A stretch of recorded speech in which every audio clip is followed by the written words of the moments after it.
Hello hello hello, welcome to all of you my YouTube channel. आप सभी का हार्दिक स्वागत, अभिनंदन। और कैसे हो चैंपियन। आज की क्लास में हम मैथमेटिक्स की, जिसमें जनरल मैथ में आपका टॉपिक चल रहा था रेशियो और प्रोपोर्शनल। ये रेशियो और प्रोपोर्शनल के अंतर्गत आपको अनेक प्रकार के कॉन्सेप्ट करवा दिए और अनेक कॉन्सेप्ट आपको जारी रखेंगे। और यदि चैनल में फर्स्ट बार हो तो लाइक और शेयर वो काम अपना पीछे से करते आ रहे हो वो करते रहिए। और दूसरी चीज़ आपको महत्वपूर्ण बात बताना चाहता हूँ कि आप एक तो वीडियो को लगातार नहीं देख पा रहे हो, नहीं देख रहे हो, वो आपकी वजह है, मेरी वजह कुछ नहीं है। मैं जो आपको कमेंट में किया था कि आप दोनों मैथ की क्लासेस अवेलेबल करूंगा, वो आपको कराया जा रहा है, लेकिन आपका कर्तव्य है, आप उस कर्तव्य से भटक रहे हो। मेरी कोई मर्जी नहीं है, आपको जो करे वो करे, आपको अच्छा लगे वो करे, लेकिन मेरा कर्तव्य ये है और मेरा कर्म ये है कि मैं इस जो भी आप कमेंट देते हो मुझे उसको कंटेंट अवेलेबल अच्छी रूप से सही रूप से अवेलेबल करवाना। तो ठीक है, हम आज की क्लास में प्रोपोर्शनल जो आपका रेशियो और प्रोपोर्शनल था इसके बारे में अनेक प्रकार में जो नया कॉन्सेप्ट बनने वाला था आज की कॉन्सेप्ट क्लास में।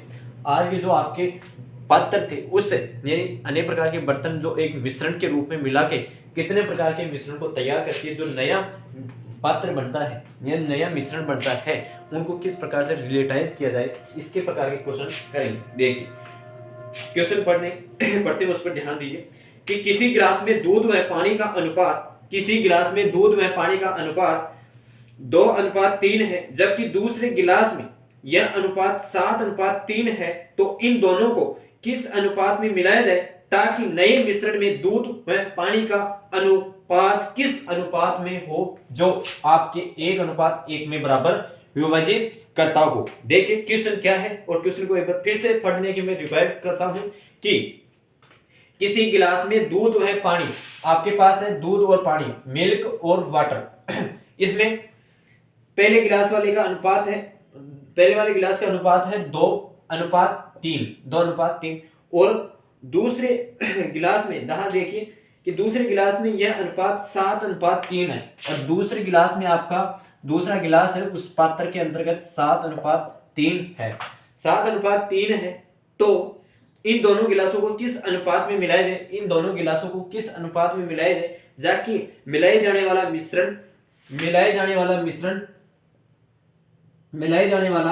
मिश्रण जो आपको 1:1 में बराबर विभाजित या बराबर मिश्रण के रूप में कार्य करता हो, बराबर हो, 1:1 में हो। तो जो आपके पास 1:1 भाग में आप डिवाइड करोगे, इसके बाद में जो आपके पास अनुपात आएगा वह अनुपात निकालना है भाई। जो आपके पास इन भागों में विभाजित करने पर, डिवाइड करने पर, आपको बांटने के पश्चात जो आपके पास अंतर आएगा मतलब अनुपात आएगा, वो आपको अनुपात रेशियो निकालना है। तो यहां मुझे ये बताइए कि आपके पास ये क्वेश्चन है, इस क्वेश्चन के माध्यम से हम करते हैं कि आपके पास ये तो 1:1 में बांट देंगे और किस प्रकार से बांट देंगे। टोटल यहाँ यूनिट कितनी थी आपके पास 5, ठीक है, टोटल आपके पास 5 यूनिट थी, जिसमें से दूध की 2 और पानी की आपके पास 3 है, इसको बोलेंगे। इसी प्रकार आपके पास टोटल यूनिट कितनी थी 10, जिसमें से 7 और अनुपात इसमें से 10 और 3 यह है। अब मुझे ये बताएं कि इसके अनुपात में जो आपका ये बटे यानी भिन्न वाली संख्या आ गई, इसका आपके पास एलसीएम क्या होगा। एलसीएम आपको अच्छी तरह से मैंने पढ़ाया, तो इसका आपके पास एलसीएम क्या आएगा।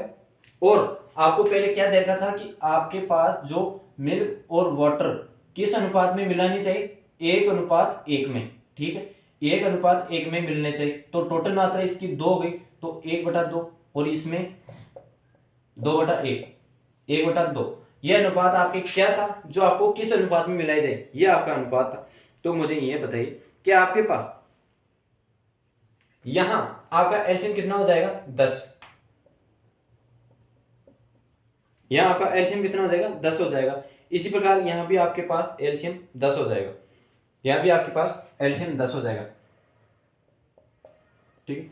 अब आपको करना क्या है, वो आगे की प्रोसेस ये है कि जो भी आपको किसी, पहले हम क्या कर रहे थे, दोनों पात्रों के दोनों गिलासों को अपने आप में मिला रहे थे और उसका योग कर रहे थे। लेकिन अब आपको क्या करना है, आपको यहाँ कांस्टेंट यानी चीज कौन सी हो रही है, दूध हो रही है या पानी हो रही है, वो चीज कांस्टेंट चीज को देखनी है। तो कांस्टेंट चीज को देखनी है तो पानी तो परिवर्तित होता रहता है, ठीक है, आपके पास पानी तो परिवर्तित होता रहता है भाई, पानी परिवर्तित होता रहता है। तो आपको 2 ऐसी वैल्यू को उठाना है, जैसे 2/5 × 10, ये एलसीएम था, इन्हीं के साथ और इसी प्रकार 7/10 एलसीएम लगाते जाइए और करते जाइए। तो यहाँ देखिए आपके पास 2:1, तो ये आपके पास 4:7, 4:7 आया। अब 4:7 आया तो मुझे ये बताइए इस नया अनुपात आपके पास कितना आया? 7:4:7। ये कौन सा है? नया। इस नए अनुपात को किस अनुपात में विभाजित करना है, यही था क्वेश्चन, यही था आपका कि जो आपका नया अनुपात आया है उसे किस अनुपात में बराबर भाग में बांटने पर आपके पास जो नया अनुपात बनेगा वो किन बराबर भागों में बटेगा। तो यह देखिए आपके पास ये एक कितना है? 4 और ये कितना है? 7। तो 1/2, तो आपके पास 1/2 का इसका एलसीएम कितना होगा? वही 10 होगा, वही 10 होगा। तो आपके पास वो 5, ये यहाँ कट कटा के आपके पास 5 कॉमन फ्रैक्शन आ गया, यह 5 आ गया। तो आपको मैंने बताया था कि एलिगेशन का नियम लगाओ और एलिगेशन के नियम के अंतर्गत जो भी आपका आंसर आएगा वही अनुपात होगा। तो देखिए यहाँ आपके पास ये कितने का कर रहा है? यहाँ आपके पास 2 अनुपात और यहाँ आपके पास 1 अनुपात। घटाना है, इस स्थिति को घटाना है, इस स्थिति को घटाना है, ठीक है, इसी स्थिति को घटाना। तो आपका जो नया अनुपात बनेगा के आधार पर बनेगा वो 2:1 में मिलाया जाएगा, के 2:1 में मिलाया जाएगा। ये क्वेश्चन आपको समझ में आ गया होगा। आयोग नहीं समझ में आया तो मैं इसी के माध्यम से एक दूसरा क्वेश्चन करवाता हूं जो आपको अच्छी तरह से समझ में आए। देखिए दूसरा क्वेश्चन देखिए,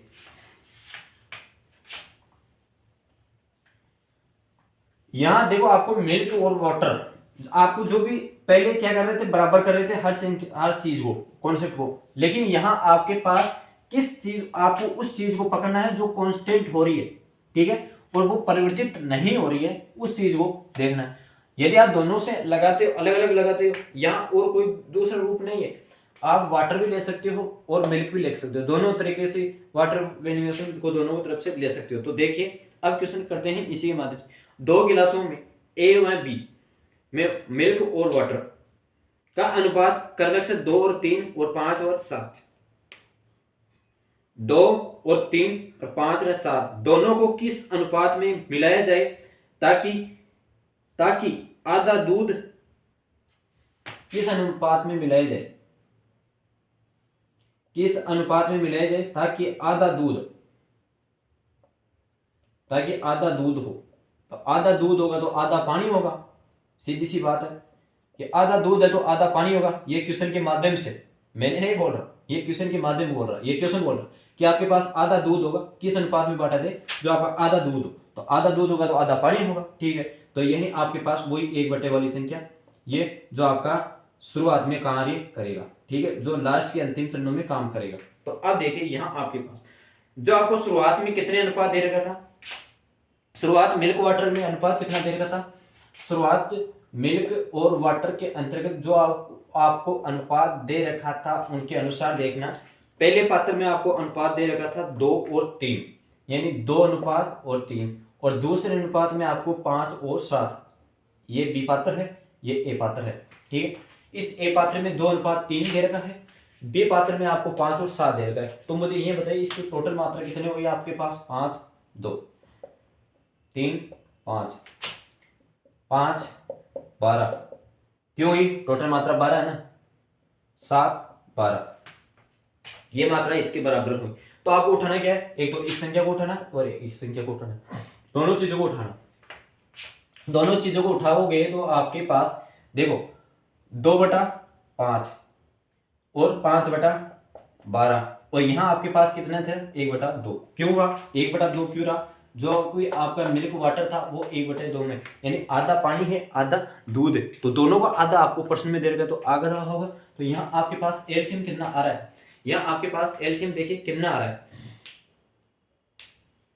यहाँ आपके पास एलसीएम आ रहा है 5 और 12, 60, यहाँ आपके पास एलसीएम आ रहा है 60। घबराने की कोई जरूरत नहीं है क्योंकि मैंने पहले से एलसीएम एचसीएफ करा चुका हूं। यदि आप चैनल पर फर्स्ट बार हो तो पीछे वाली क्लासों सभी लीजिए, बराबर में। आपको क्यों परेशान हो रहे हो, जो भी आपको हर प्रकार से मैंने एक सीरीज के अनुसार आपको जो किसी भी प्रकार की प्रॉब्लम ना हो, इस प्रकार के कॉन्सेप्ट को और इस प्रकार की सीरीज चला रहा हूँ जहाँ किसी भी प्रकार को आप दिक्कत ना कर सके, भाई इस प्रकार की प्रॉब्लम में ये आ रही है, ये प्रॉब्लम आ रही है, नहीं, क्योंकि आपको जो क्वेश्चन हर चीज में आने वाली चीजें हैं वो आपको अच्छी तरह से क्लियर हो सके। तो देखिए यहाँ आपका 60 एलसीएम आ गया, इस 60 के एलसीएम को आप सरल कीजिए 30, 60 को 30 सरल कीजिए 5, ठीक है। यहाँ देखिए आपके पास कितना हो जाता है, ये पास 24 हो जाता है, ये 25 हो जाता है और ये 30 हो जाता है, ठीक है। ये अनुपात है। अब आपका ये अनुपात हो गया, एलसीएम का काम हो गया, तो लिखो जो आपका था उसी को लिखो। ये हो गया इनका काम। क्या आया था यहाँ आपके पास कितना आया था, यहाँ आपके पास आया था 24 और यहाँ आया था वाटर का 25 और यहाँ आया था आपको 30। वही एलिगेशन का नियम लगाना है, भूले क्यों, वही एलिगेशन का नियम लगाना है, वही एलिगेशन का नियम लगाना है। जो आपका दूध और पानी 5:6 के अंतर्गत मिश्रण होगा, नया मिश्रण 5:6 के अंतर्गत नया मिश्रण अवेलेबल होगा। आई होप ये क्वेश्चन भी आपको अच्छी तरह से समझ में आ गया होगा। अब और नेक्स्ट कॉन्सेप्ट की बात करते हैं, जिसमें आपको किस प्रकार से कार्य करना है और किस प्रकार से कार्य नहीं।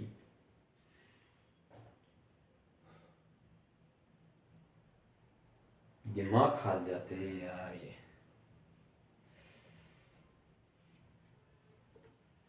इन 2-3 दिनों में ये इन कितनी परेशान कर रही है कि पूछो ही मत। क्या चाहती है क्या पता, इनकी भी जंग लग गई है क्या। अपडेट नहीं हो रहे ये भी, तभी तो कह रहा हूँ कि आप अपडेट हो जाओ तो हम भी अपडेट हो जाएं। ये भी ऐसे कह रहे, पेन भी ऐसे कह रहे हैं कि ये काम नहीं है, आपको सपोर्ट नहीं करते तो मैं सपोर्ट क्यों करूँ। ये पेन भी ऐसे चल रहे हैं कि ये आपको सपोर्ट नहीं कर रहे हैं तो मैं भी नहीं चलूँगा। लेकिन लाल तेरे को चलना है, ये सपोर्ट करे या ना करे, मैं तो कर रहा हूँ। हाँ मैं तो कर रहा हूँ, आप सपोर्ट करो या ना करो, लेकिन मैं तो कर रहा हूँ इस पेन को, ये तो मेरे को तो करेगा। देखो कलम भी समझा, ये भी निर्जीव वस्तु है, ये भी समझदार है, लेकिन आप कंजूस आदमी हो रहे हो, बिल्कुल कंजूस। क्या है कि आपका ये फिंगरप्रिंट है ना आपके अंगूठे के, आप यदि लगा देते तो आपके फिंगरप्रिंट उड़ जाएंगे, ध्यान दें बात का। यदि आप सब्सक्राइब कर लिए चैनल को और लाइक कर दिए, कमेंट कर दिए, तो आपका फिंगरप्रिंट उड़ जाएगा, ध्यान दें बात का। तो ठीक है, अगला क्वेश्चन करते हैं इसी के माध्यम से। 2 बर्तनों में ए और बी दूध व पानी के मिश्रण को 5:3 व 2:3 के अनुपात में है, तो इन मिश्रणों को किस अनुपात में मिलाया जाए ताकि नए मिश्रण में आधा दूध व आधा पानी हो। तो देखिए आपके पास ए और बी पात्र है, ए और बी पात्र है, जिसके अंतर्गत आपको करना क्या है, जिसको अंतर्गत आपको करना क्या है, जो भी आपका नया पात्र बनेगा, जो भी आपके पास नया पात्र बनेगा, उस नए पात्र के अंतर्गत ए का 5 और दूध यानी मिल्क और वाटर 5 और 3, ठीक है। इसी प्रकार आपका दूसरा पात्र बनता है बी यानी मिल्क और वाटर, जहां आपको कौन सी 2 और 3 के अंतर्गत, 2 और 3 के अंतर्गत, यहां 5/2 और 3/5, ठीक है। आप कह रहे हो कि आपके डाटा यही है कि आपके पास और भी है, अन्य अनेक प्रकार से करिए आप। यहाँ आपके पास डाटा 8, टोटल मात्रा 8, 5 टोटल मात्रा 8 और 3 वाटर की। तो यहाँ देखिए आपके पास क्या दे रहा था, वहां आपको किस अनुपात में मिलाया जा रहा था, वहां आपको किस अनुपात में मिलाया जाता था, आधा दूध और आधा वाटर। तो आपके पास यहाँ किस प्रकार से हो जाएगा, ये इस प्रकार से हो रहा था कि 1:1 में। तो देखिए आपको क्या चीज करनी है, ये चीज को कॉन्सेप्ट को हटाना और इस कॉन्सेप्ट को हटाना। तो देखिए अब यहाँ देखिए आपको इसका काम हो गया ना आपके पास। अब बार बार लिखने से तो बढ़िया है कि आपको जो चीजें हैं उसको उतार लीजिए।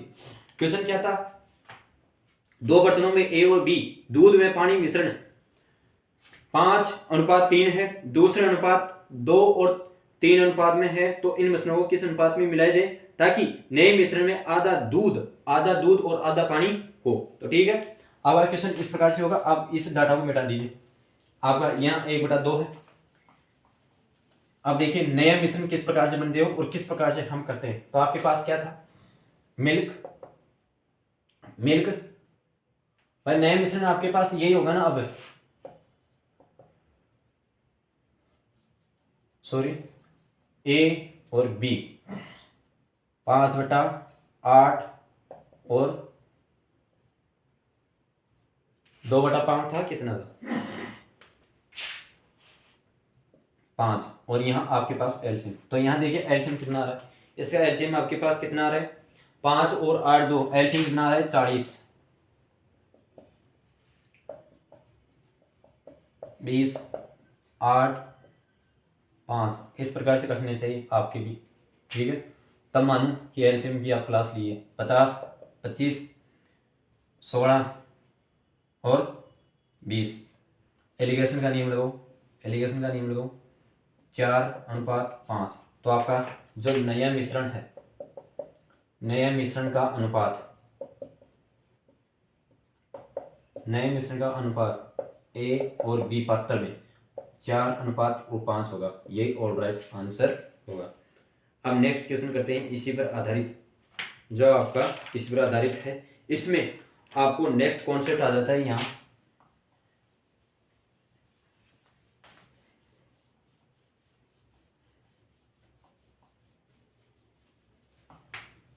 नया कॉन्सेप्ट है, यदि एक बोतल में शराब तथा पानी का अनुपात 3:1 है, कि एक बोतल में शराब तथा पानी का अनुपात 3:1, इसका कितना भाग निकालकर उतना ही पानी मिला दिया जाए कि अंत में बनने वाला मिश्रण शराब व पानी के बराबर हो, कि अंत में मिलने वाला पात्र यानी बराबर में हो।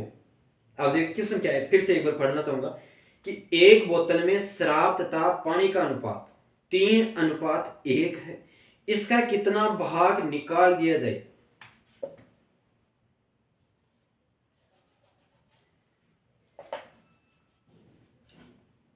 यह कोई बीकर है जिसमें कह रहा है कि इसमें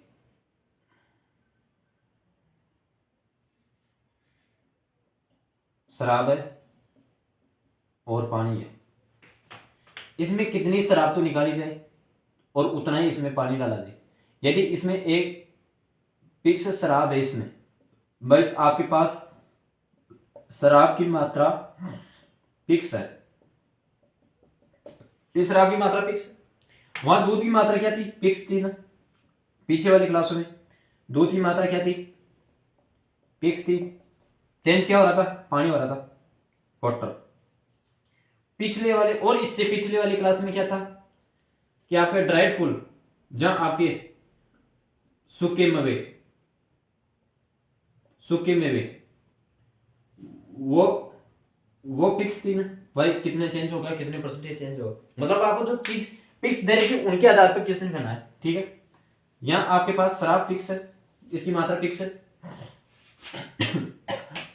ये ढक्कन लिया तो उसमें वापस 1 लीटर मतलब पानी मिला दिया, ठीक है। फिर उसने एक ढक्कन और लिया, पैक और लिया, फिर उसमें पानी डाल दिया, फिर उसमें एक मात्रा में पानी लिया, पानी फिर से वापस डाल दिया, फिर एक पैक लिया, फिर वापस पानी डाल दिया, तो इसमें कमी क्या रही है, इसमें कमी क्या रही, इसमें मात्रा में जो आपका शराब की मात्रा थी, वो शराब की मात्रा में कमी आई, क्या उसमें परिवर्तित रहा, बिल्कुल परिवर्तित हुआ, लेकिन यह मात्रा पानी की मात्रा में क्या परिवर्तित हुआ, पानी की मात्रा में परिवर्तित हुआ नहीं हुआ, क्योंकि आप उस जो शराब निकाला उसके अंतर्गत पानी वापस डाल दिया।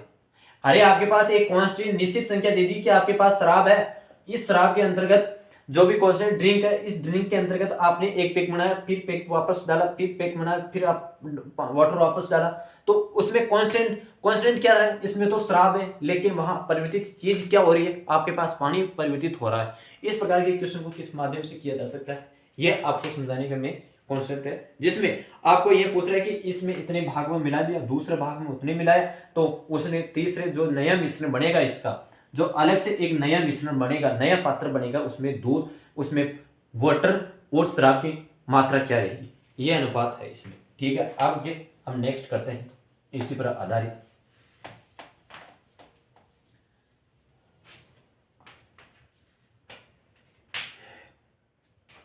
एक बोतल में शराब तथा पानी का अनुपात है 3:1, ठीक है सर। ये एक बीकर है, ये भी एक बीकर है, छोटा बन गया है। हाँ भाई शेप तो बराबर बनाए, फिर देखेंगे कौन ज़्यादा ले रहा है कौन कम। ये बीकर है, ठीक है, दोनों बीकर। जब उतना ही पानी लिया जाए अंत में बनने वाले मिश्रण, अब दोनों को मिला दिया जाए और अंत में लेते हो तो एक नया पात्र बनता है, नया पात्र बनता है। देखो सर, जहाँ कम हो रहा है तो यहाँ बढ़ भी रहा है, ठीक है। कभी आप देखो भाई यहाँ कम हो रहा है, ठीक है, भाव तो बल्कि माल है, कुछ भी हो सकता है। अब यहाँ तो आपके पास एक तो ड्रिंक और मंदिरा और यहाँ वाटर, ठीक है। अब इसके अंतर्गत आपने मिलाया दोनों मिश्रण को किया तो बराबर होगा। यहाँ आपके पास मात्रा में कितना थी, ये 3:1 में थी, 3:1 में थी भाई। इसमें आपके पास 3:1 में थी भाई, 3:1 में शराब थी, 1 में पानी था। जब इसको वापस पानी को निकाल जाते तो आपके पास आयतन का मात्रा कितना होगा, आयतन के पास आपके पास V होगा, और इसके पास निकाला तो इसके अंतर्गत V में से x निकाला, कि इसमें से V में से x निकाला भाई, आपके पास V है। इस V में से आपके पास कुछ मात्रा में आपको क्वांटिटी निकाला तो x निकाला, ठीक है, x निकाला। इसके बाद में आपको भाई इसी ही के अंतर्गत वापस मिला दिया जाए, ये निकालने के बाद इसे यही वापस मिला दिया जाए तो ये आपके पास क्या हो जाएगा, v minus x plus x, बिल्कुल क्या रह जाएगा, इसमें कोई परिवर्तन नहीं होगा। ये पहली वेद था, इसमें से पानी निकाला या शराब निकाला तो v माइनस एक्स हो जाएगा। जब इसको टोटल में वापस डालता है तो x प्लस हो जाता है। तो यहाँ देखिए आपके पास मेन चीज क्या है, आपके पास मेन चीज ये है कि ये कितने क्वांटिटी के अंदर था, ये क्वांटिटी है 3/4 है भाई, 4 के भाग में से 3 है, 4 के भाग में से 3 है। तो यहाँ v माइनस एक्स 3/4, कि v माइनस एक्स बराबर v/4। यहाँ आपके पास भाई आपके पास कितनी मात्रा में था, यह आपके पास मात्रा 1 में था, जिसमें x/x 2x v minus 2x, जहाँ आपके पास v बराबर 1/2, ठीक है, ये हो जाएगा। तो यहाँ आपके पास हो जाएगा v into 1/2, v into 1/2, v into 1/2। तो देखिए अब क्वेश्चन को आप अच्छी तरह से समझने की कोशिश कीजिए और प्रयास कीजिए। ये 2 से 2 गुना हो जाएगा यहाँ पे, तो यहाँ आपके पास 3v और देखो 3v और 3x, तो 2 से गुना करोगे तो 6v माइनस 6x बराबर, यह आपके पास 4v, मतलब कितने हो जाएगा 4v, v माइनस 4v हो जाएगा। तो यहाँ देखिए आपके पास ये 2v बराबर 6x, तो 2v बराबर 6x, 2v बराबर 6x। तो अब मुझे ये बताइए आपके पास नया अनुपात किस प्रकार से बना। उस जो नया अनुपात बनता है x बराबर भाई 6x, इस चीज को 6x बराबर 2v, तो आप ले जाओगे तो x बराबर 2/6v, यही होगा ना। तो आप देखो ये सरल हो रहा है, 2 से 1 और 3, तो x की मात्रा 1/3v आयतन के अंतर होगी। जो आपका x था या आपने x माना था, इसके अंतर्गत पानी डाला था, ये v minus x plus v x minus माना था, इसकी x की मात्रा आपके पास 1/3v लीटर मात्रा x में हो जाएगी। आई होप ये क्वेश्चन आपको अच्छी तरह से समझ में आ गया होगा, और इसे क्वेश्चन से घबराना नहीं, 2-3 क्वेश्चन करते हैं इसी पर आधारित, जिससे आपका कॉन्सेप्ट क्लियर हो जाए। अब देखिए एक दूसरा कॉन्सेप्ट करते हैं कि एक बोतल में शराब और पानी का अनुपात 5:1 है, इसका कितना भाग निकाल कर उतना ही पानी मिला दिया जाए। भाई उसका कितना भाग निकाल कर और उसमें उतना ही पानी मिला दिया जाए, तो मिला दिया जाए तो ताकि आधी शराब और आधा पानी हो जाए। अब यहाँ मुझे ये बताया कि आपके पास 1/2 कहाँ से आया, यहाँ पर भी आ रहा था ना भाई 1/2v, ये 1/2v वहां से आ रहा था, जो आपको 1:1 यानी 1:1 बराबर 1/2 बराबर 1/2, ये शराब की मात्रा थी, ये शराब की मात्रा थी, ये पानी की मात्रा थी। जो आपका नया अनुपात बन रहा था उसी पर आधारित कार्य था। आपको समझ में नहीं आया तो फिर से मैं आपको बता दिया है कि यह 2v वहां से आया, और आपको अब देखना क्या करना है क्वेश्चन के माध्यम से, कि वही आपके पास बीकर लेना है और उस बीकर के माध्यम से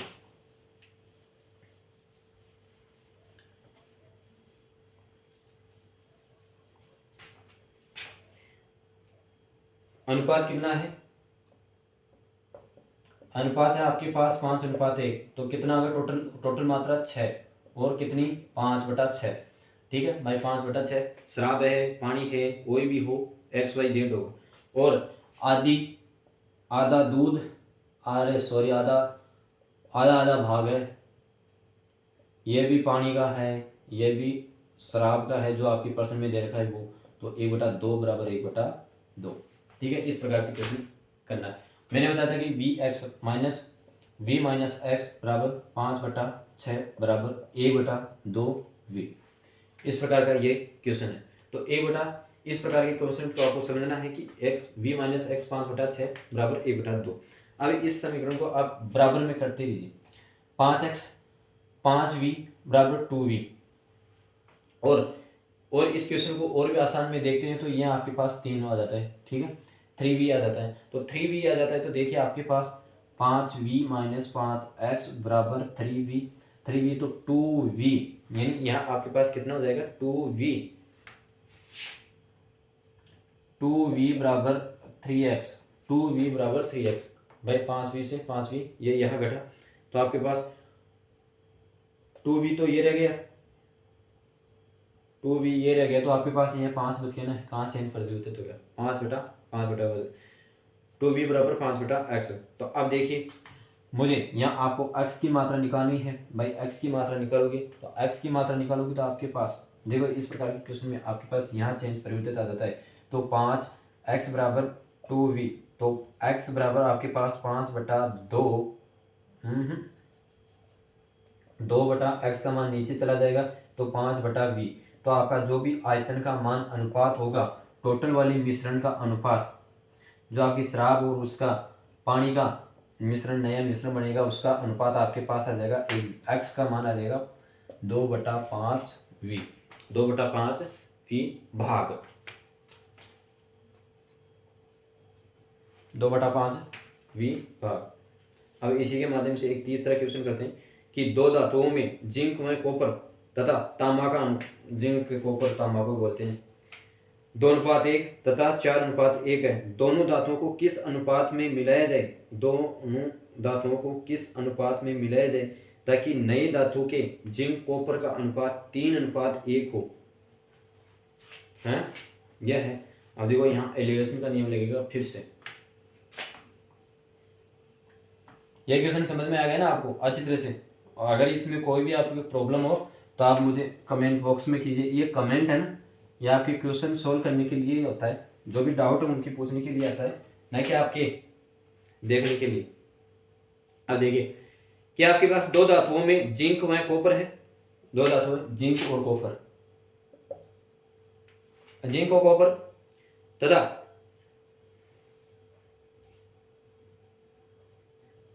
जिसका इसमें से एक का तो 2:1 और दूसरा आपका जिंक और कॉपर, जिंक और कॉपर, जिसमें से आपके पास अनुपात है 4:1, ठीक है, 4:1 दूसरी धातु है। अब देखिए यहां मुझे कि आपके पास 2/3 है, इसी प्रकार 1/3 है, ये भाग। आपको जहां तक उत्तर को कॉन्सेप्ट ले जाना है उसको अलग से अलग मात्रा में ले जाना है, वहां ले जाए, क्योंकि आपको क्वेश्चन हर प्रकार से तरीके को देखने को मिल सकता है, ठीक है। अब देखिए यहाँ आपके पास 5 मात्रा है ना, तो टोटल 4:1/5 ये मात्रा हो गई। अब जो नया धातु बन रहा है, जो आपके पास नई धातु बन रही है, उस नई धातु का अनुपात क्या होगा भाई, जो आपके पास नई धातु बन रही है उसके नए का अनुपात क्या होगा। नया अनुपात आपके पास है जिंक और कॉपर, उसका नया अनुपात क्या है आपके पास, 13 का है ना, 3:1 भाई, 3:1 देगा तो 3/4 टोटल मात्रा, अनुपात 1/4। अब मुझे ये बताइए कि आपके पास कि हम हमेशा इसी क्वांटिटी को मात्रा को ले लेते हैं, इसी क्वांटिटी मात्रा को ले लेते हैं, क्या इस क्वेश्चन के अंतर्गत हम इस मात्रा को लेकर करें, क्या आपको क्वेश्चन सही नहीं हो सकता, बिल्कुल हो सकता है। इसमें किसी भी प्रकार का आपका दावे बाध्यता नहीं है, आप देखना मैं इसी के माध्यम से करूंगा तो आपके पास देखना किस प्रकार से क्वेश्चन आता है। तो देखिए 1/3 1/5, जहां कॉपर उठा रहे तो वहीं कॉपर उठाइए, और जहां कॉपर उठा रहे वहीं कॉपर उठाइए, 1/4। अब इससे 3 और 5 और 4 का एलसीएम कितना आता है 60, क्यों सही है ना, 3 और 60 का एलसीएम आता है आपके पास 60, 60, 60, 15, 12, 20, यह है। अब देखिए यह कर रहा हूं इस क्वेश्चन को, कितने कटा आपके पास 20, 12, 15 लगा दो, 3, 5, जो नया अनुपात होगा वो आपको 3:5 के अंतर्गत होगा, जिसमें धातु और जिंक,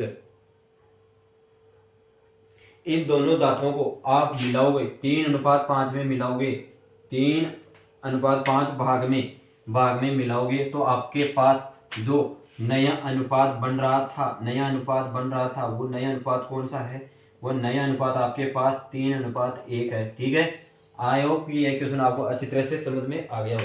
जबकि आप 3:5 भाग मिलाओगे, 3:5 भाग मिलाओगे इस अशुद्धिकरण के अंतर्गत, जिंक कॉपर जिंक के अंतर्गत, तो आपके पास जो नया मिश्रण बना था वो नया मिश्रण 3:1 होगा। यह क्वेश्चन इस प्रकार से। अब देखिए दूसरा क्वेश्चन करते हैं इसी के माध्यम से। वैसे इसमें तो आपको एलिगेशन या नेम का ध्यान लगाना है और डेटा को एक भिन्न संख्या में लिखकर आपको एलसीएम लगाना है। किसी भी प्रकार की चेंज परिवर्तित नहीं करना है आपके मन से। जो आपको क्वेश्चन में डाटा दे रखा है उसकी प्रोसेस को समझिए, भाई किस प्रकार से ये क्वेश्चन को किया जा रहा है और किस प्रकार से नहीं। यदि आप क्वेश्चन के प्रोसेसिंग को समझ आते हो तो आपको अच्छी तरह से नॉलेज हो जाएगा। ठीक है, अब ठीक है, नेक्स्ट क्वेश्चन करते हैं कि धातु ए के साथ 60 kg, देखो धातु ए के साथ 60 किलोग्राम, धातु बी के साथ 100 किलोग्राम मिलाया जाता है। यदि धातुओं में एक का शीशा में टीन का अनुपात 3:2 है तथा धातु ए व बी में किस अनुपात में होगा। सॉरी ये क्वेश्चन नहीं, दूसरा क्वेश्चन मिला आपको, एक मिनट।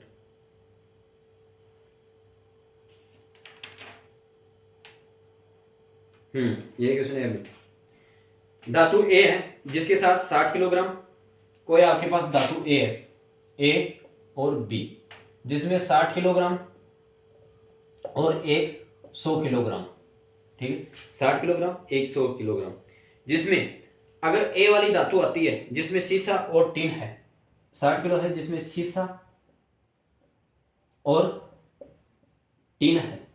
यही इसी प्रकार शीशा बी धातु है जिसमें बी कोई पात्र है जिसमें शीशा और टीन है ना भाई। देखो एक कोई है ए मिश्रण या ए पात्र है जिसमें 60 किलोग्राम वजन है टोटल, बी कोई धातु पात्र है जिसमें 100 किलोग्राम है। इन 60 किलोग्राम में शीशा का और टीन का अलग भाग, इसी प्रकार शीशा और टीन का अलग भाग है बी में। ठीक है, इस प्रकार से ये क्वेश्चन है जिसमें आपको बताया जा रहा है कि शीशा और टीन आपके पास 3:2 में मिलाया जा रहा है, 3:2 में मिलाया जा रहा है। इसी प्रकार नेक्स्ट शीशा टीन में आपके पास 4:1 में मिलाया जा रहा है। तो आपको क्वेश्चन क्या रहेगा कि 4:1 में मिलाया जा रहा है, तो ए व बी किस धातु में किस अनुपात में होगा। जो आपकी नया टीन होगा ना, जो आपका नया शीशा और टीन होगा वो कितने किलोग्राम का होगा या किस अनुपात में होगा। तो मुझे ये बताइए आपके पास ये टोटल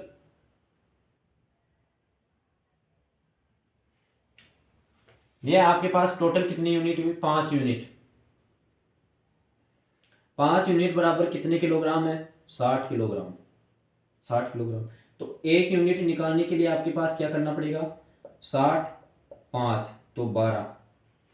यह मुझे बताइए कि आपके पास कितनी यूनिट है, 5 यूनिट, 5 यूनिट। ठीक है, कितने किलोग्राम है, 100 किलोग्राम। तो एक यूनिट निकालने के लिए क्या करना पड़ेगा आपको, 100 5 20 मात्रा आ गई, 20 से गुणा कीजिए, 20 से गुणा कीजिए, 12 से गुणा कीजिए, 12 से गुणा कीजिए, आप देखिए आपके पास ये काम हो गया, मिटा दो। 36 अनुपात 24 अनुपात 80 अनुपात 20 अनुपात। अब यहाँ आपको क्वेश्चन क्या पूछ रहा है कि जो आपका टोटल टीम था उनके कितना, या इन दोनों को सम्मिलित रूप में मिला दिया जाए, ए प्लस बी, दोनों पात्रों को सम्मिलित रूप में मिला दिया जाए, तो आपका जो भी नया रेशियो बनता है, जो आपका नया अनुपात बनता है, वह किस अनुपात में होगा। तो आपके पास देखो यह कितना है, 116 अनुपात, यहाँ आपके पास कितना है, 44। आपको टिन का पूछ रहा है ओनली, तो टिन का आपके पास 44 हो जाएगा। ठीक है, ये क्वेश्चन आपको अच्छी तरह से समझ में आ गया होगा। मुझे ये आशा है कि ये क्वेश्चन आपको अच्छी तरह से समझ में आना भी चाहिए। हाँ, ऐसे क्या है, ऐसे क्या है, क्वेश्चन को अच्छी तरह से समझने के प्रयास कीजिए, नहीं समझोगे तो मैं क्या करूँ, फिर से समझाने की कोशिश करूँगा। लेकिन आप अगर जिस प्रकार से मूवी देखते हो, उस मूवी का थोड़ा स्लोगन याद रखते हो, उसी प्रकार से ये भी है, आपकी पिक्चर चलनी चाहिए जो आपको याद हो सके, ध्यान रहे बात का। इसी प्रकार नेक्स्ट क्वेश्चन करते हैं, थोड़ी मजाक भी हो जाए तो हमारे कॉन्सेप्ट क्लियर होते जाते हैं, यही मैथ का रूल होता है, ध्यान रहे। हम तो वैसे भी है क्या है, एक्स मानने वाले हैं, एक्स वाई जेड मानते हैं। कभी कभार या आप ये ना मान लें कि हमारे को तो शादी नहीं करानी है, हम तो एक्स वाई जेड मान कर शादी कर लेंगे, नहीं भैया, कुंवारे पड़ रह जाओगे, है ना, ध्यान में बात का। अब है आपका नेक्स्ट क्वेश्चन, हो गई मजाक, तो आप करते हैं। एक महाविद्यालय में कला, अरे मेरे क्लास के अंदर ऐड की क्या जरूरत है, हम खुद ही ऐड बन जाएंगे, जिस दिन फेमस होंगे तो खुद ही ऐड बन जाएंगे।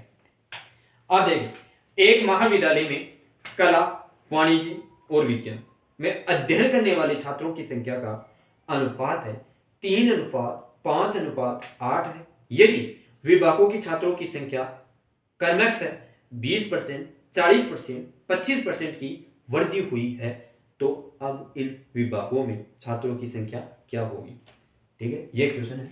इस क्वेश्चन को किस प्रकार से हैंडल करते हैं वो समझने का प्रयास कीजिए कि आपके पास 3 विभाग है, कला, कॉमर्स और साइंस। इन तीनों विभागों में का अनुपात दे रखा है कि आपके पास कला नहीं लिखा जाएगा क्या, कला,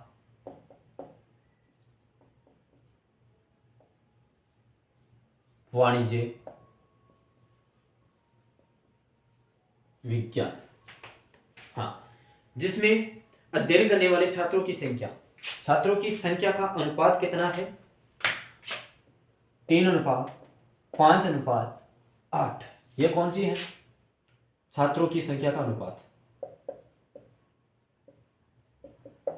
ठीक है, जो अध्ययन करने वाले छात्र हैं उनका अनुपात है 3:5:8। यदि इन छात्रों की संख्या क्रमश से बढ़ा दी जाए, तो मुझे ये बताइए, जो आपकी विभाग है उन छात्रों की संख्या की वृद्धि हुई है, आपके पास कितने % की वृद्धि हो रही है, यहाँ वृद्धि होने वाली वृद्धि हुई है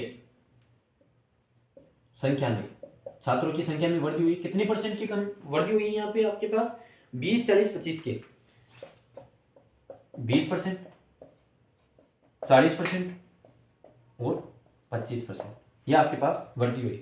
तो मुझे यह बताइए कि आपके पास ये 20% है, ये 40% है, ये 25%, परसेंट तो आपको करता जाएगा। ठीक है भाई, परसेंट है वो तो आपको करता जाएगा। क्या मैं इस स्थिति को मुझे ये बताइए, क्या मैं इस स्थिति को 100 से तीनों को गुणा कर दूं, 100 से तीनों से गुणा कर दूं, तो क्या कोई प्रभाव पड़ेगा, कोई प्रभाव नहीं पड़ेगा आपके पास, कि तीनों को आप समान रूप से गुणा कर रहे हो, तो कोई फायदा या कोई आपको नुकसान नहीं पड़ेगा, तो कोई नुकसान नहीं पड़ेगा। तो मुझे ये बताइए कि 300 का 20% कितना हो गया आपके पास। अब यहां निकलने वाली चीज है कि आपके पास 300 का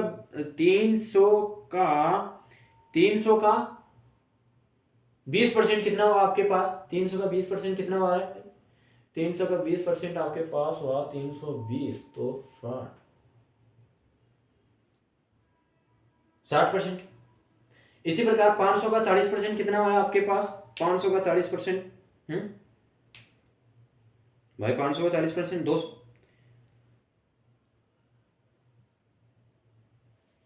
अरे देखो 500 है ना, 20% निकालना है, इस प्रकार से नहीं होगा ये। क्या, सॉरी सॉरी सॉरी, 20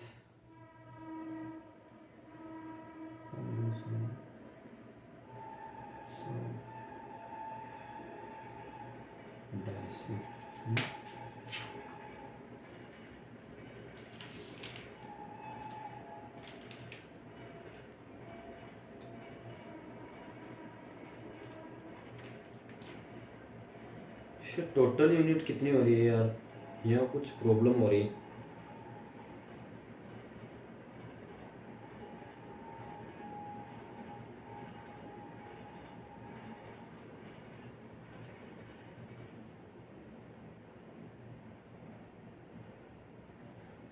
इस क्वेश्चन को आपको बाद में कराऊंगा, इसमें थोड़ी डेटा अशुद्धि है। आपको नेक्स्ट क्वेश्चन, नेक्स्ट कॉन्सेप्ट पर बात करेंगे, क्योंकि यहाँ थोड़ी सी इस डेटा में कुछ प्रॉब्लम है, डेटे एकत्रित नहीं दे रखी है किताब में, तो आपको बाद में करवाया जाएगा। कल वाली क्लास में जो आपका है उसमें कराया जाएगा। आज नए कॉन्सेप्ट पर बात करते हैं फिर से। आपके पास क्या, आपके पास अब इतने दिन तो आपके पास क्या चल रहा था? अनुपात चल रहा था, रेशियो चल रहा था। इसका एक क्वेश्चन है, इसको मैं अगली क्लास में ऐड कर दूंगा। अब आपके पास चलेगा समानुपात। इतने दिन तो आपके क्या चल रहा था? रेशियो। अब रेशियो के बाद में आपको चलेगा समानुपात। समानुपात, अब समानुपात क्या है, प्रोपोर्शनल क्या है आपके पास? मैंने अच्छी तरह से समझा रखा हूं, ये प्रोपोर्शनल क्या होता है, क्या है। अनुपात को किन्हीं दो अनुपातों को बराबर लिखने की प्रक्रिया या संख्या ही समानुपात कहलाती है। किन्हीं दो अनुपातों को बराबर लिखने की संक्रिया ही अनुपात समानुपात कहलाती है। किन्हीं दो अनुपातों को बराबर लिखना ही समानुपात कहलाता है। कैसे? 2:4, 6:4। अब यह जो ये दोनों अनुपातों के बीच में, दोनों अनुपातों को बराबर में लिखना है रेशियो, तो यही आपके ये चिन्ह है 4, ये प्रोपोर्शनल कहलाता है। ठीक है, अब करते हैं आपके पास कि जो भी आपका, ये तो आपका आ गया अनुपात, ठीक है, और ये आपका आ गया अनुपात, रेशियो। तो जो ये है, इस स्थिति को हम कहते हैं प्रोपोर्शनल। ठीक है, दो अनुपातों को बराबर लिखने की संक्रिया। आपको परिभाषा कोई नहीं पूछेगा कि क्या है क्या नहीं। ठीक है, अब देखो यहाँ क्वेश्चन किस प्रकार से बनते हैं इस समानुपात से।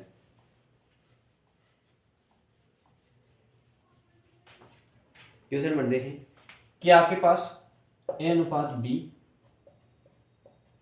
C अनुपात D, जहां आपके पास यहां इनको आप बाह्य पद बोल सकते हैं,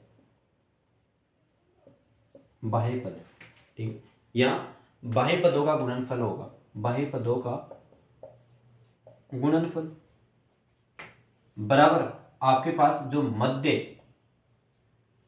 मध्य फलन है, मध्य फलन या मध्यविका पद, इन्हें मध्य फलन या मध्यविका मध्य पद बोले जा सकते हैं, इनका गुणनफल होगा। अब वो कैसे? कि a इंटू डी, कि a इंटू डी बराबर b इंटू सी। ये आपके पास इस प्रकार से क्वेश्चन पूछे जाएंगे कि आपको यह दे दिया जाएगा कि किन्हीं दो अनुपातों के बराबर जो आपका अनुपात है, इनको के बाह्य पदों का गुणनफल क्या होगा। तो यह देखिए कि आपके पास कोई क्वेश्चन है कि 12 अनुपात 12:5 समानुपात x,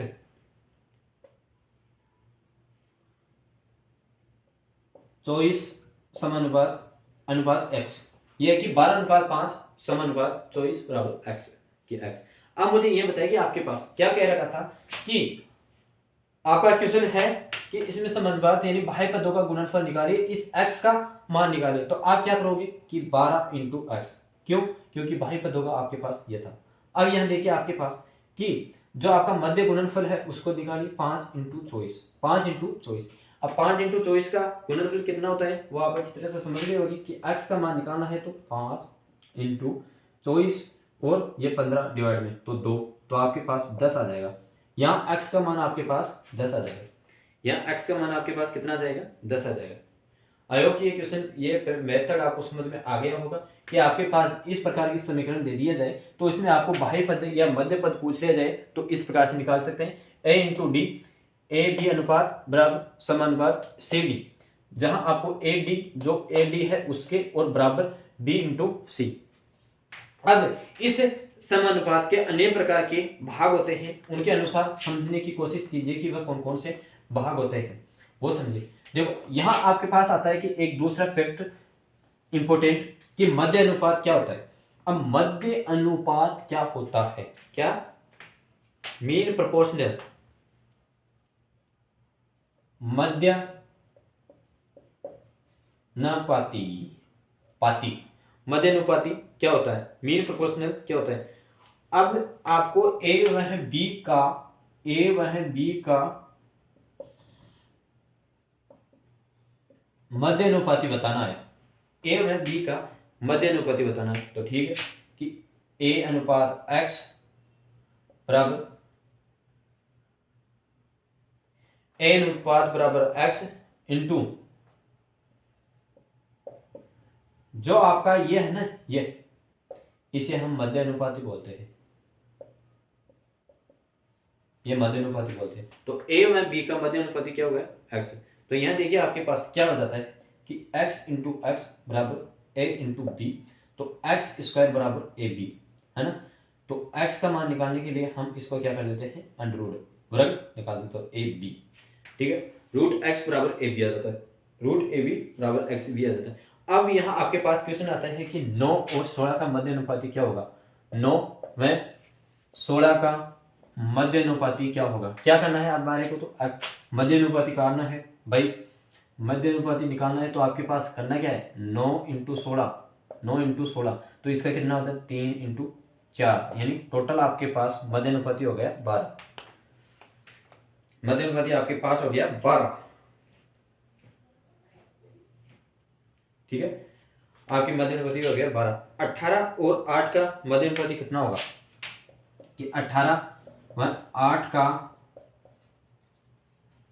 मध्य अनुपाती क्या होगा? तो ठीक है, 18 में 8 के पास आपके पास मध्य अनुपाती होगा तो 18 इंटू 8, तो देखिए आपके पास कि 18 इंटू 4 400 144। अब 144 का वर्ग कितना होता है आपके पास? 12। ये तो आपके 12 मध्य अनुपाती जो आपका 18 और 8 का मध्य अनुपाती हो गया। अब इसी प्रकार यह देखिए आपके पास क्वेश्चन बहुत बढ़िया बढ़िया, लेकिन आपको कॉन्सेप्ट करने चाहिए कि किस प्रकार से कॉन्सेप्ट आते हैं।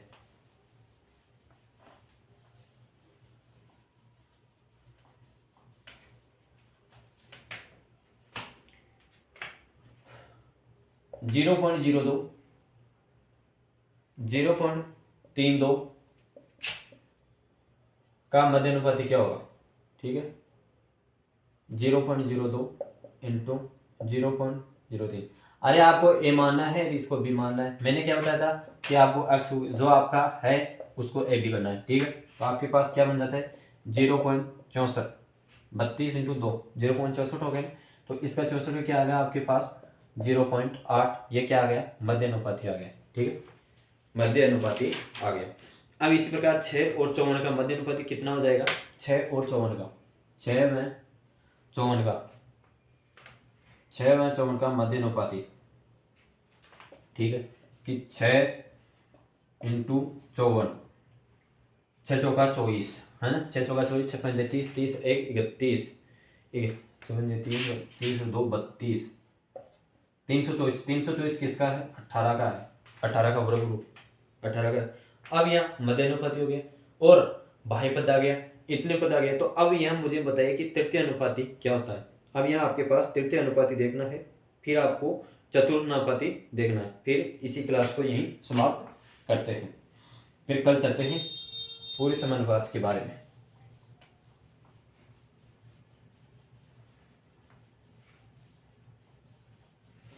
हाँ देखिए, अब आपके पास आता है कि तृतीय अनुपाती क्या होता है।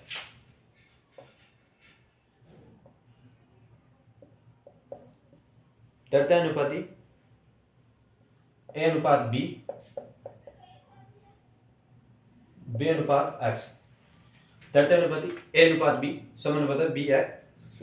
तो यहां मुझे बताइए, जो भी आपका ये आता है इसको एक्स बराबर बी स्क्वायर, ए एक्स बराबर बी स्क्वायर, तो आपके पास एक्स स्क्वायर बराबर बी स्क्वायर ए, ये आपका तृतीय अनुपाती हो गया। ठीक है, ये आपका तृतीय अनुपाती हो गया। कि आपके पास तृतीय अनुपाती का मतलब ये है कि जो भी आपकी ये बीच समानुपाती की संख्या है कि इसका स्क्वायर करना है, जो भी एक्स का मान निकालना है और एक का भाग देना है। अब देखिए 16 में 24 का, 16 में 24 का, 16 में 24 का तृतीय अनुपाती बताइए। 16 में 24 का तृतीय अनुपाती बताइए। तो 16 में 24 का तृतीय अनुपाती बताओगे तो मुझे बताइए कि आपको करना क्या है कि 16, हाँ 16 24 24 एक्स, यही करना है भाई। इस b को 2 बार लिखना है, इस b को आपके पास 2 बार लिखना है। तो देखिए आप क्या करोगे, x बराबर बी स्क्वायर, तो बी स्क्वायर ए, तो 24 इंटू 24 और कितना है 16। तो देखिए ये किस प्रकार से आपके पास, यदि ये सरल भी हो जाए यहाँ, तो आपके पास किस प्रकार से क्वेश्चन आते हैं। देखिए 2 से, ये पूर्ण रूप से 2 से कट रहे हैं, 2 से कट रहे तो 8 और ये 12, ये भी 12, 2 से कट रहे हैं ना। फिर ये कटेगा आपके पास, ये आपके कटा के 3 से, 2 से फिर कट रहा है, 2 से फिर कट रहा है तो 6, फिर ये कितने बच रहे हैं 4, फिर 2 से कट रहा है यार 2 2 2 2 करते करते, फिर 2 से कट रहा है तो 3, ये आपके पास कट जाएगा 3। तो आपके पास ये 36, इसका टोटल 12 इंटू 3 यानी 36 आ जाएगा। तृतीय अनुपाती आपके पास 36 आ जाएगी। इसी प्रकार 28 और 27 का, जैसे 28 में 27 का तृतीय अनुपाती क्या होगा, 28 में 27 का तृतीय अनुपाती,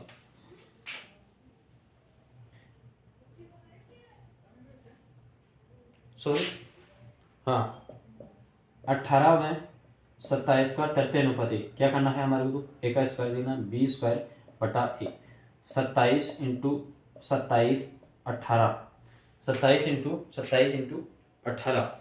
देखिए यहाँ आपके पास किस प्रकार से क्वेश्चन को आ जाते हैं।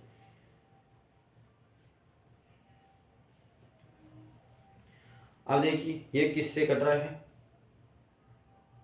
3 से कट रहा है, टोटल 3 से कट रहा है, 9 9 6, तो 9 9 81, यहाँ करते हैं हम 9 9 81 बटा 6, तो ये आपके पास 40.5 कट जाएगा। तो है तृतीय अनुपात आपके पास 40.5 आ जाएगा। यह गया क्वेश्चन आपके पास। इसी क्लास को मैं यहीं समाप्त करता हूँ और अगले कॉन्सेप्ट अगली क्लास में इस चैप्टर को डी-एंड कर दिया जाएगा, इस चैप्टर को डी-एंड कर दिया जाएगा और नए कॉन्सेप्ट के साथ चलेंगे, फिर नए क्लास से चलेंगे। इसके बारे में वह किस क्लास में क्या होगा क्या नहीं, वो आपकी बाद में जानकारी है। यदि आप चैनल में पढ़ पा रहे हो तो मैं फिर से आपके दोहराना चाहता हूँ, अनुरोध करना चाहता हूँ, आप क्लास को लगातार और रेगुलरली, आपको हर प्रकार के कंटेंट अवेलेबल कराए जाएंगे। आप थोड़ा मुझे पर विश्वास रखिए, आपके विश्वास को तोड़ा नहीं जाएगा। यदि आप एक स्टैंडर्ड स्थान पर रहकर अपनी तैयारी मजबूत बनाना चाहोगे तो साथ जुड़ी रहिए और अपना सपोर्ट भी करते रहिए।